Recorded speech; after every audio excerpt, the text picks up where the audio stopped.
Well, it is good to be with you today. I welcome you to Heart of Life. For those of you who are gathered here, elsewhere, thank you for taking the time that we could be together today. I hope that you've had a great week. I hope that you have. I had a good week, and one of the highlights was to get to celebrate my dad's 80th birthday. Isn't that cool?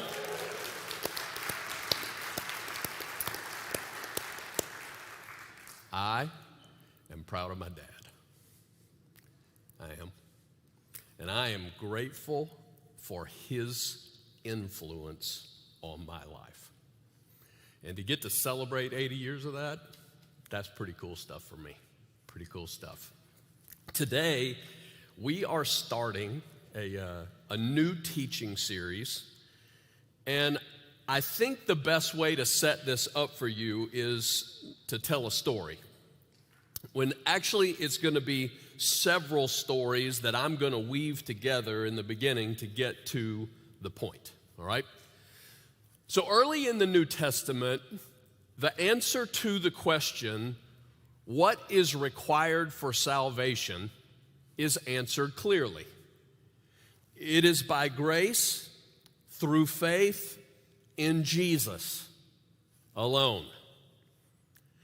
It is not by grace through faith in Jesus plus my goodness, my efforts, my baptism, whatever. No, it is by grace through faith in Jesus, not Jesus plus my works, not Jesus plus anything. It's Jesus. But that truth was a struggle for, I think, many of the Jews in that early New Testament time, because they had grown up with, for example, the dietary laws. They had grown up with the observing the feast and the festivals and the holy days and the sacrifices. And I'm saying all of that good, because it was part of what God had given them, pointing them to their need for a Savior. But now that Savior had come, making Jews and Gentiles, and by the way, if you're new to this whole thing, the word Gentile just means anybody that's not a Jew. So because of Jesus, now the Jews and the Gentiles, he is making one family by grace through faith in him. So you need to know that when I read to you the little part of the story that we're about to start with from Galatians chapter 2. Galatians chapter 2, in verse 11, the Apostle Paul gives us this insight. Here's what he says. When Cephas came to Antioch. Now, anybody know Cephas' other name? Yeah, we know him best as Peter, the Apostle Peter, all right? So when Cephas came to Antioch, I opposed him to his face. Does that sound like Paul? Yeah. He's like, I opposed him to his face because he stood condemned. For before certain men came from James, he used to eat with the Gentiles, talking about Paul. But when they arrived, he began to draw back and separate himself from the Gentiles because he was afraid of those who belonged to the circumcision group. So here's the story. The Apostle Peter is enjoying the freedom that Jesus has brought, where now he can actually sit down with Gentiles who don't observe the same dietary laws that Paul has been taught his entire life. But we know that God was crystal clear to Paul. Acts chapter 10, God even, like a vision, God's like, Paul, this is okay. He sends him to Cornelius and his whole household. Remember that? But here in Galatians, Paul or Peter is doing that. But then a group arrives from the kind of the home church in Jerusalem, and apparently this is a group that kind of struggles with this whole freedom thing, and we should be sitting down with people who aren't exactly like we've always been, and they influenced Peter. And in turn, because Peter has influence, this is what it says in verse 13. The other Jews joined him, that's Peter, in his hypocrisy, so that by their hypocrisy, even Barnabas was led astray. And I'm telling you that when I'm reading this story, this is the phrase that caught my attention the most. Even Barnabas was led astray. Now, we are introduced to Barnabas early on in the Acts story.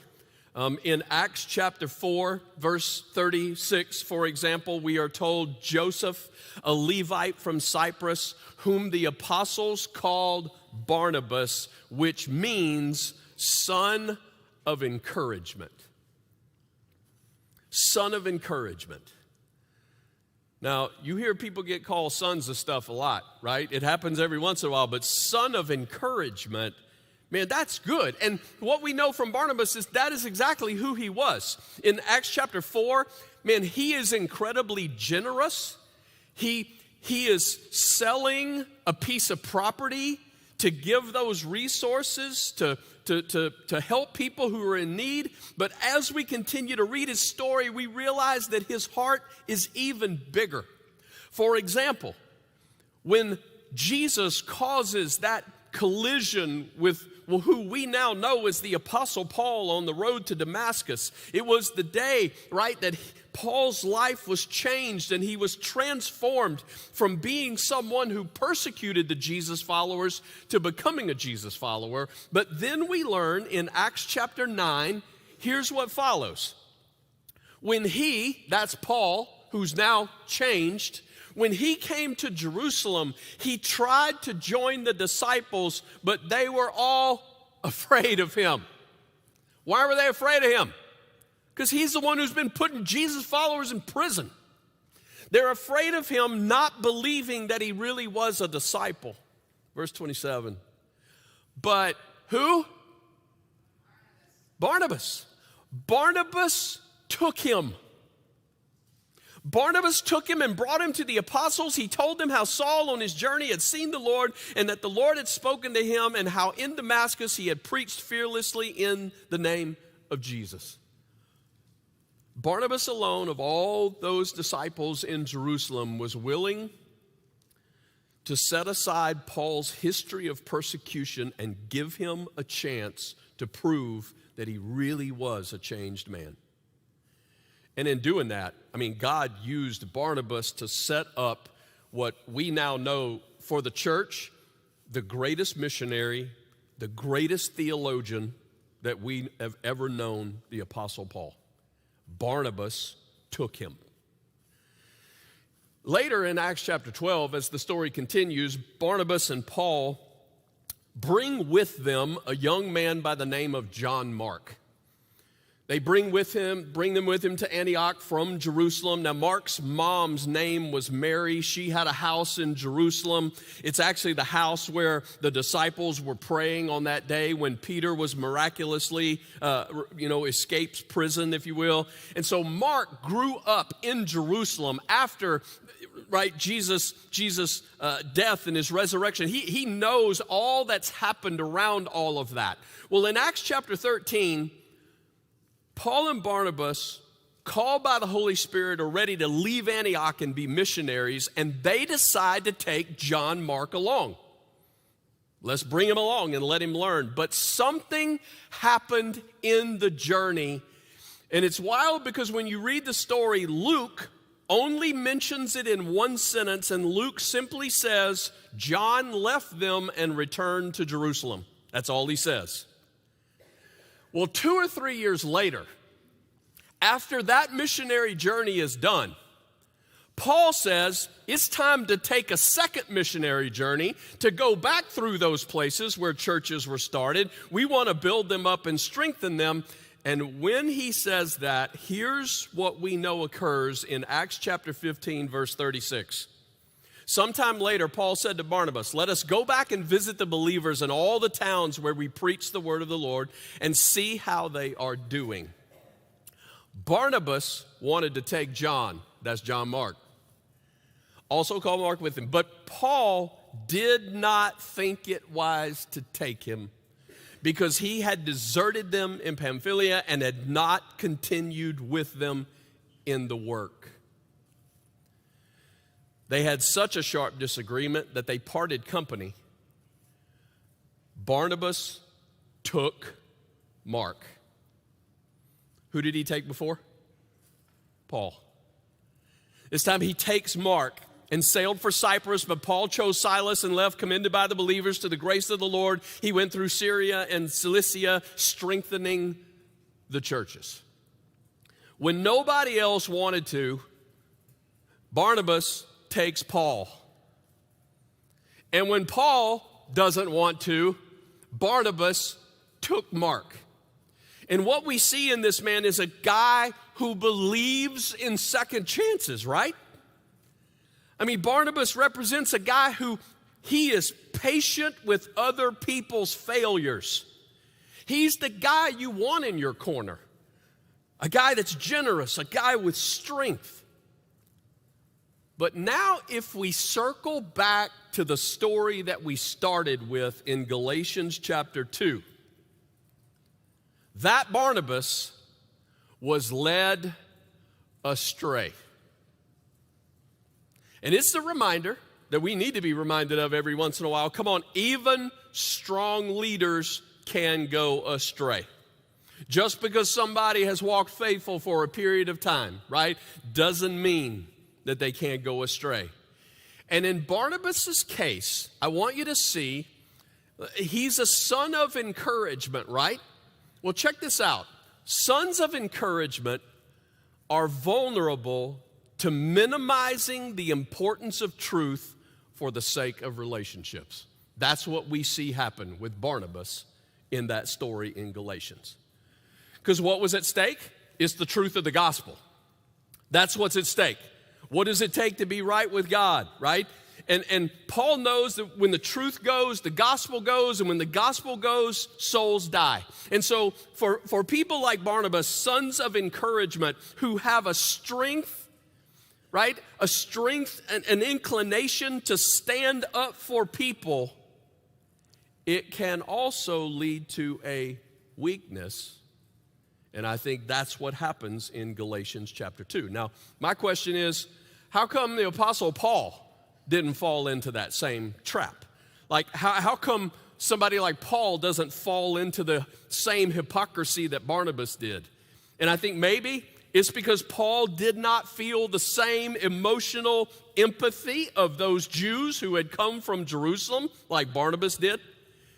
Paul's focus was so mission-centered, right, that the emotions and the opinions of other people just did not have the same importance on him that they had on Barnabas. In fact, one chapter earlier in the book of Galatians, Galatians chapter 1, verse 8, Paul makes this statement: "But even if we or an angel from heaven should preach a gospel other than the one we preach to you, let them be under God's curse." Paul's like, this is Paul. Paul's like, I don't even care if it's an angel, right? It's like, and then he goes on to say in verse 10, this will help put it in perspective. Am I now trying to win the approval of human beings or of God? Am I trying to please people? If I were still trying to please people, I would not be a servant of Christ. If Barnabas is a son of encouragement, I call people like Paul sons of thunder.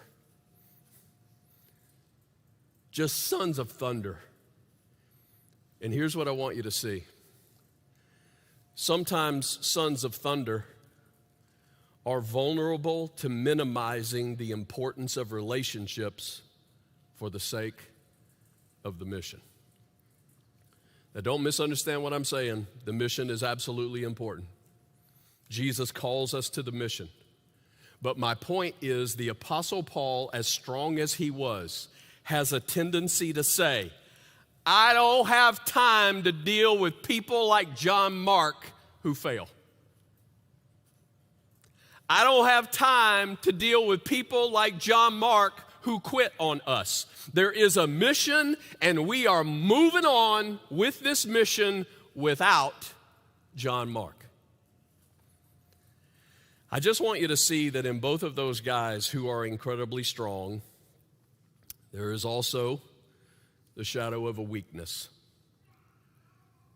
And so Paul, Barnabas, Peter, and all of us, this is where we start in this series. We all have influence, and we all have a shadow. We all have influence, and we all have a shadow. I want us to set the understanding that you have influence. I don't care who you are, what your role is, you got influence. You have influence with your family, whether you are a grandparent, a parent, a sibling, right? Brothers, sisters, aunts, uncles. We all have influence, but we also have a shadow. You have influence with your work. You have influence with your school, coworkers, friends, teammates. You have influence, but you also have a shadow. You have influence on social media. Oh my, do some of you have an influence, right? You have influence on social media, but you also have a shadow. And that is what we're going to talk about in this series that we have chosen to title Overcoming the Dark Side of Influence. Overcoming the dark side of influence. And here's the main thought. We all have influence, but we also all have a shadow. And if we don't learn to recognize the shadow of our influence, if we don't learn to recognize the dark side of our influence, we will continually, in a negative way, affect ourselves and even the people that we love. Now, what's tricky about this is that most people, when they are operating in life, they don't think about their shadow. And when it comes to influence, I don't think we do either. So almost think about it with, we're always, if I had my phone with me and I turn on the flashlight, I'm moving toward the next achievement. I'm moving toward the next responsibility that I want to fulfill. I'm moving toward the next accomplishment. I am on a mission. I am moving forward. But as I am moving toward this light, what it is casting is a shadow. But most of us don't walk looking at the shadow. We hardly ever pay attention to the shadow. And this series is to say, but we need to. We need to. Because where did the shadow come from? Where do those dark sides of influence come from? And for a few minutes today, I want to set it up so that in the weeks that follow, we can get really specific as we look at those truths. So where did it come from? Well, certainly we're not going to negate the fact that our pride and our selfishness and our self-deceit, all that plays a part. But our pride and our selfishness and all that is also very much connected to how we handle the painful experiences of life. They're connected. Some of you, perhaps at some time in your life, some of you decided maybe to go an education route in that you decided to pursue a degree.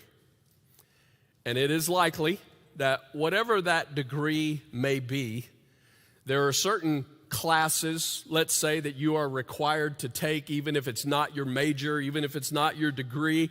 And maybe for some of you, you can relate to this. You look at the required list, and on that list is Psychology 101. Psych 101.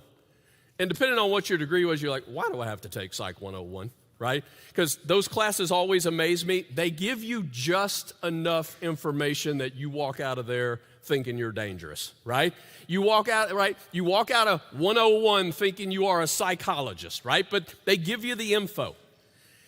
If you took that class, it is most likely that one of the things you were introduced to was a pyramid called Maslow's pyramid, or a hierarchy of basic needs. Now, I'm just going to use that to help us understand a little bit of sometimes how the dark side, how the shadows form. Because what Maslow's pyramid represents is this thinking that each of these layers are basic needs or wants in our life, and in order for you to have the next level of needs met, you got to have the prior. So you start at the bottom, all right? Those needs met, then the next needs can be met, then the next needs can be met. So, for example, physiological needs are the very basis, right? It's like you got to eat, you got to drink water, right? You got to be able to sleep, you got your health. So if those needs aren't met, then on a very foundational level, it looks like hunger and thirst and fatigue and illness, all right? But if those are met, then we move to the idea of everybody has a need for safety, a need for security. But if something happens and those needs aren't met, then all of a sudden there is this insecurity in your life, a sense of loss or fear or obsession or compulsion. But if those needs can be met, then you move to the third, which is belonging or social connection. I'm going to attach another word that used to be love. It's love. It's the need to be loved. But if that isn't perceived, then all of a sudden there's this feeling of being unwanted and worthless and empty and lonely and incomplete. You get the picture. And then it moves to value, esteem, and then it moves to self-actualization. So here's my point. If pride and selfishness and self-deceit and wrong motives, all that stuff plays a part in the shadow that I have, it is also true that family, relationships, what happens in developmental years, all of that provides a catalyst for this mixture to determine what my shadow ends up looking like. I'll give you an example here in a minute, but just going to talk through it for a second. How we're able to handle the experiences of life determine the degree to which we are controlled by our shadow. So let me put the process in another way, because some of us can see it better, I think, in another way. Needs, traumatic experiences, existential debt, and dark side development. Here's what we mean. The needs that I'm talking about are the ones that you just saw on that pyramid, all right? And what happens when those needs are threatened, all right? Some traumatic experience occurs. It can be a traumatic experience that occurs to you. It could even be a traumatic experience that you see occur to someone else connected to you. It could be a family member. It could be a neighbor. And because of what happened to them, all of a sudden there is a fear that you begin to experience because what you see take place in them. Well, what often happens out of that is what's called existential debt, which means that you begin to feel that unmet need is because of your own personal failure, even if it's not. And there's an emotional debt that we start to try to pay throughout some unhealthy behaviors throughout our adulthood. And if you put all that together, needs that aren't met, traumatic experiences that occur, existential debt, you put all that together and it develops what we're calling in this series your shadow or dark side. So let me give you an example. See if we can put this together. there is a need for security, a need for safety. So a child knows when they feel safe or they don't. But all of a sudden, in that child's life, that need for safety is disrupted by a divorce. Just heartbreaking divorce. And all of a sudden, the safety of a home, the safety of parents, all of a sudden, that is broken. And here is often what happens in the heart of a child. Man, I wonder if I had just minded my mom and dad a little better.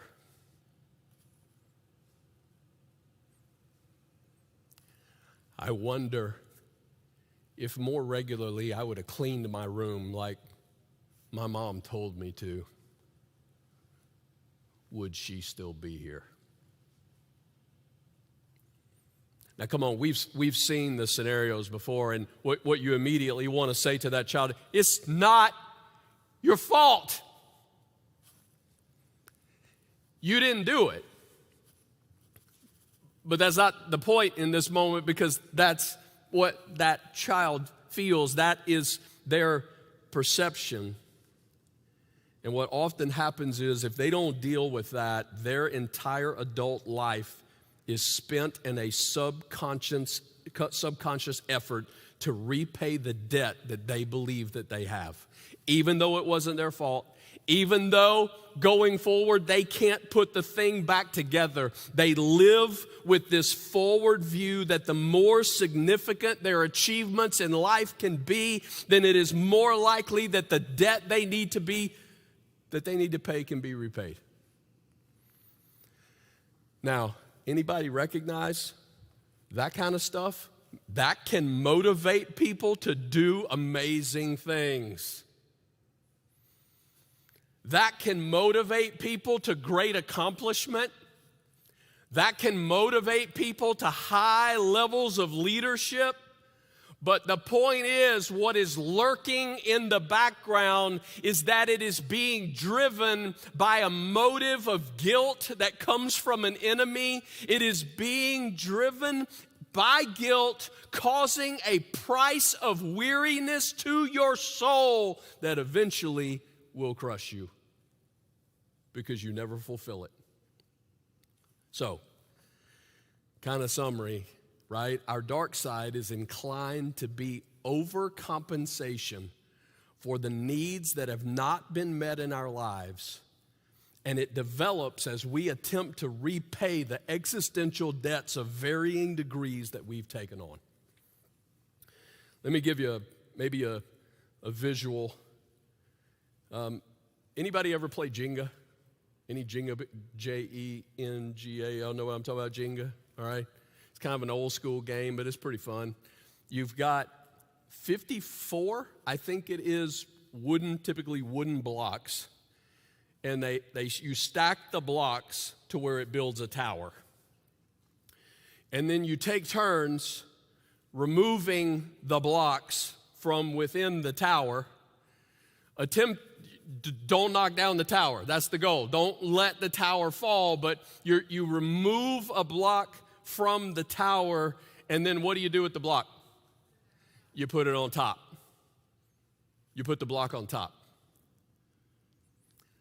I'm saying that is a picture of what we're talking about here when things like experiences of abandonment, loss, when approval is withheld, like from a parent to a child, maybe abuse, maybe dealing with an alcoholic parent or an alcoholic spouse. Maybe it's a humiliating event that takes place in your life. Maybe it's being left out of something that meant the world to you, or being turned down by someone who meant the world to you. And all those experiences can become like blocks that are pulled out from under that pyramid of basic needs where you need safety and you need love, and all of a sudden there are blocks that are being pulled out from under. And they get moved to the top in the way that all of a sudden those gaps, those hurts, those voids then become the driving force for what your life becomes, because you're always striving to get it. Can you see that? For a lot of people, the shadow or the dark side has provided the fuel for achievement in life.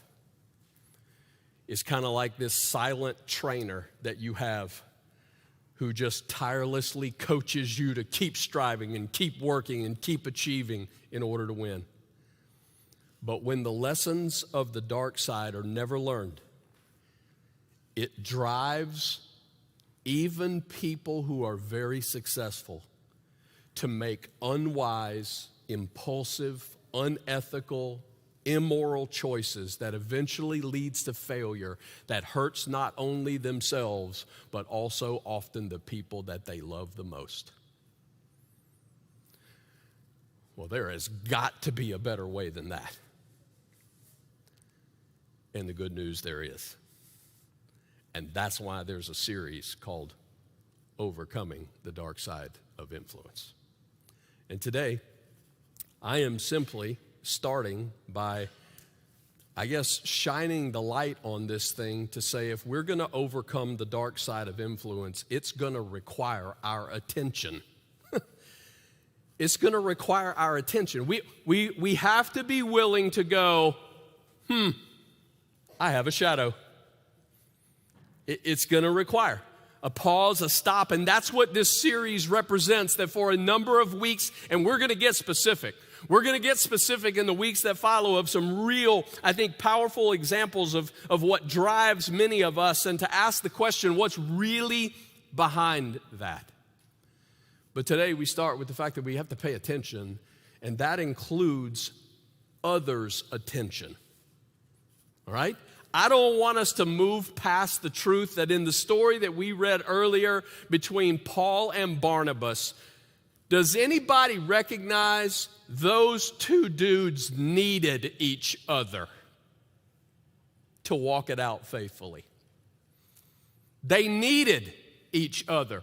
Paul needed Barnabas. He needed him in the very beginning just to build trust with the people that it was going to be really difficult to build trust. But even later on, he needed Barnabas to step in for John Mark, because later in Paul's life, we hear Paul say these words, hey, bring John Mark.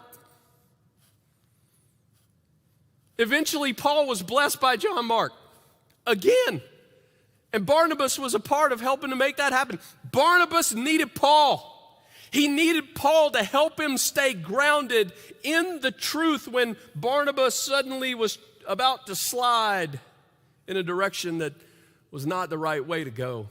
God used them together. And he also added Peter and John Mark and Luke and Silas and Timothy. We all need the light of one another's strengths to illuminate the shadows that we have. So today I'm going to give you just 3 numbers to maybe encourage you to start to think about how this looks in your life and how you move toward that. I want you to think about 3 numbers, the number 3, the number 12, and the number 120. I'm picking those numbers because I think those are significant numbers when I look at how Jesus functioned, how he did ministry. Jesus had 3. The 3 were Peter, James, and John. All right? And we know that there are occasions that those 3 tended to be with him when nobody else was with him. There was a connection there with those 3. Jesus also had the 12. We refer to them as the 12 disciples, right? And then the 120 number represents the number of people in the room at Pentecost. The number of people who had gathered in that room when God sent his Spirit and his church was born. Influence doesn't happen alone. And I'm convinced that this is a reminder. It happens in circles like 3 and 12 and 120. The 3 represents that core inner circle in your life of people you trust your everything with. And if you've got them, you know who I'm talking about. And for most people, it's not a big crowd. It might, if there's 3, like, you feel blessed. And I'm not saying that it has to be confined to 3, but I'm saying it's more than 1 in that you. There's somebody else, or maybe you got 2 or 3 or 4, but it is a very small core of people that you know them well. And so you don't always agree on everything, but the thing doesn't crash because you know their heart. You know where they're coming from. You know why they think the way that they do. You love and trust their heart. 3. The 12 then represents a circle, though, of strong relationships, even beyond the 3. And I do think the number 12 is a significant number.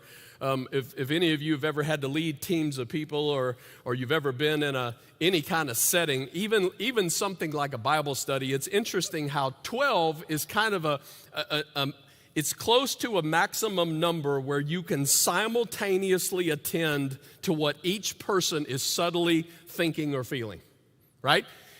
You can tell in a group of 12 if somebody's kind of out of sorts. You can tell if somebody's a little restless or they're a little quiet. You can tell if somebody's not on board with what you're trying to get the team to be on board with. You get much bigger than 12 and you lose the ability to keep track of all that. In fact, sometimes it's hard to keep track of who's there and who's not. And by the way, we have learned in recent years that platforms like Zoom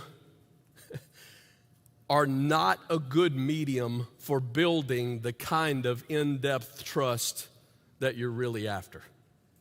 Now, don't get me wrong. I'm saying there are moments you got to use it, and there are moments that it can be okay. But you cannot pay attention to 12 little triangles on your screen like you can when you can look into the eyes of 12 people sitting around a table with you, right? You can't. You can't read those triangles on a screen the same way. You just can't. And I'm not down playing Zoom. Don't go tell everybody I hate Zoom. I kind of hate Zoom, but don't go tell everybody. But I'm saying sometimes it can be useful. Sometimes you can quickly get something done, but if your goal is trust, then a screen struggles to deliver. It struggles to deliver. So you got 3 and you got 12. And then the 120, that was the big group that was gathered in that room at Pentecost again. And I mean, 120 sounds big compared to 3, but what a small number if you're going to change the world, right? If you're God and you're going to change the world, how many do you start with? You're like, I don't know, God, like, give me 10,000, 100,000. I don't know. Or actually, you know what? If we're going to affect millions, we probably need to start with 1 million. Nah, 120. 120. So 3 that you can fully trust your life with. 12 that you can have face-to-face strong relationships with. And 120 where you can have real buy-in for the mission that God has called us to together. It looks like a few tight friendships, a life team, and a regular gathering on mission. Wow. And all together, we help each other shine light on the shadows.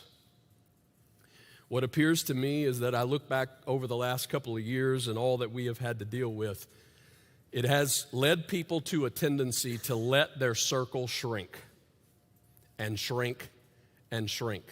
Jesus did it with 3 and 12 and 120, but somehow we think we can do it with less. I think the temptation is to let our circles shrink until all I have left is just one person to trust: myself. And it won't work. We're learning that it won't work.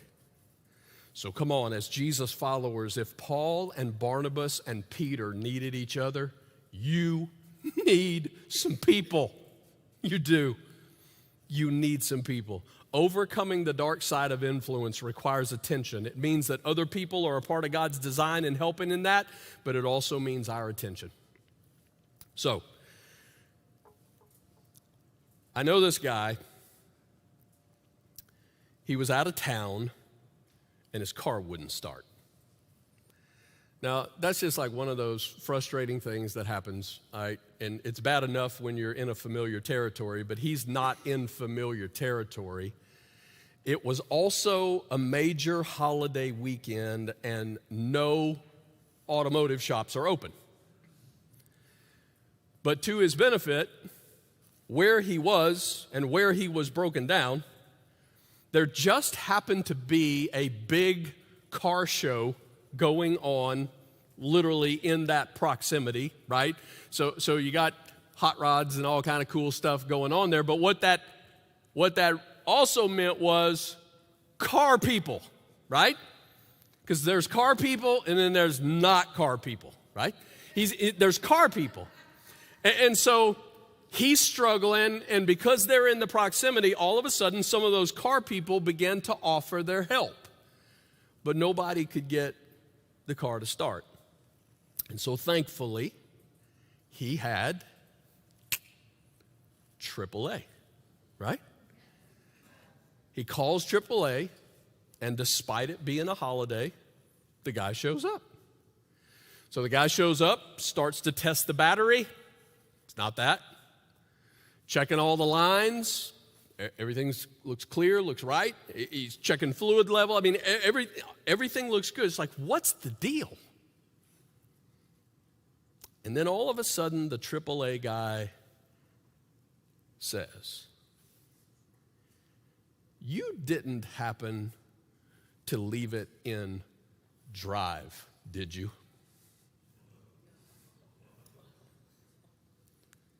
Yup, he did. He just simply left the vehicle in drive, and therefore he couldn't start it. Sure enough, that was the problem. Here's why I'm telling you that story, because I want you to consider. Some of us today may be wondering, even though we really, really, really want to live a life, right, of influence. We want to impact our families and work and school and friendships. I mean, we want to live a life of influence, but some of us maybe are wondering why our life just isn't working the way it's supposed to. And could it be that maybe, just maybe, it's because we have left our shadow in drive? Up until now, just haven't even really considered how that part, that side, could actually influence our own life and drive us forward. So in this series, we're going to call AAA. But this is what AAA looks like in this series: admit, aware, and apply. Here's what it means. Each week, when we unpack, right, an example of, hey, here is what drives some of us, here for many of us, this is what our life tends to look like as we go forward. It's willing to admit, if that's me. It's willing to acknowledge, right, if that's me. We're going to look at biblical examples. We're going to try to give us some questions to be able to ask ourselves, and this means that we're willing to ask them and admit if it's us. Aware means that I'm willing to step into understanding what's causing this in my life. It means that I'm willing to step into understanding the impact that this thing is having on me and the people that I love. It is being willing to realize how and when this tends to show up. And then apply. Apply means that I am seeking the healing that God wants to bring. By applying the truths of a God who says, I know you got physiological needs. Have you heard my promise? I'll feed you and I'll clothe you. I will take care of you, right? Until the day comes that your days are done, until it's time to go to be with Him, His promise is that I will meet those foundational needs in your life. But will we apply those truths? To battle an enemy who wants us to believe that there are gaps in our life that cannot be filled. We're willing to apply the truth of a God who says, in me, you are secure. When I'm your God, nobody else can own you. When I'm your God, you are at rest in me, despite what an enemy tells you that there are experiences that you've gone through that you do not feel secure. We're willing to apply the truth of a God who says, I love you. I love you.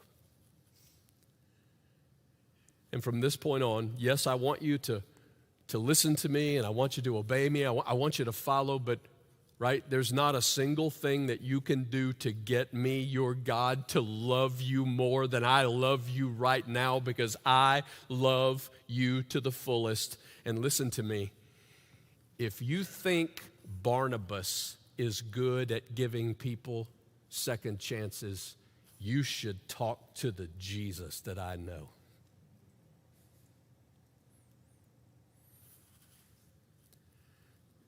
We're going to apply the truth of a God who says, I give you purpose for your life. You are valuable to me, and I will use you to influence the lives of your children and your brothers and your sisters and your families and your teams and your coworkers and friendships and neighbors. I am the God who will use you to influence. But let's take care of that shadow, because the shadow is not supposed to drive you. I, Jesus, am supposed to drive you. That's where we're going. Aren't you fired up? I am. I truly am. Because I believe with all of my heart that there are so many people that never stop long enough to think about what we're going to think about and to ask God to bring healing to our lives. So, can we just pray for a second? Can I invite you just to bow your heads where you are? I'm just going to let this be personal, just you and God, and just spend a few minutes being with Him. But I'm asking you this question, right? Are you willing to take an honest look at both the positive and the negative sides of how you influence others? Are you willing? And if you are, then right now, just as we're kicking this thing off, and in the weeks that follow, right, it'll get specific, but just to begin to ask God to help you to be willing, to ask God to help you to be open to letting Him show you. Just spend a few minutes and ask him to do that. And then I'm going to pray for you.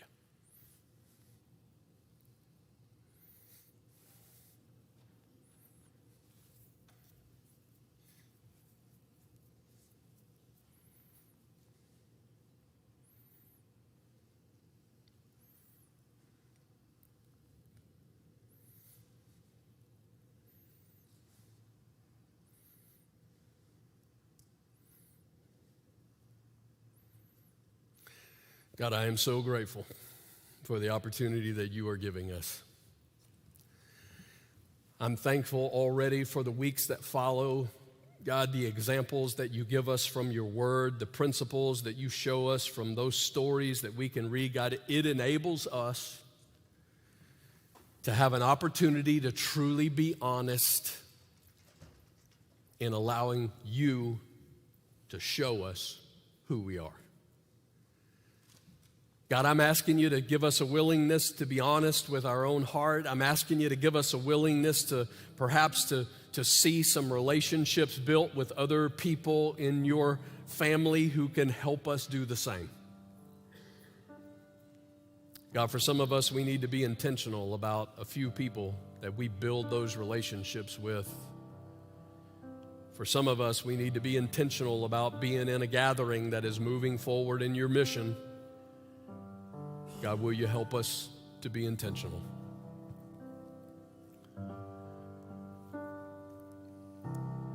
God, I know there's a whole bunch of people that hurt. For most of us, the potential for multiple blocks to be missing. God, times over our lives that we have experienced traumatic experiences, times that we have experienced disappointments that just, God, it feels like they leave a void. Will you give us faith to believe that you fill the emptiness? Will you give us faith to believe that you heal? And God, in the middle of a culture that feels like it has an ever-growing distrust for people of influence, God, I'm asking, would you make your church a genuine influence?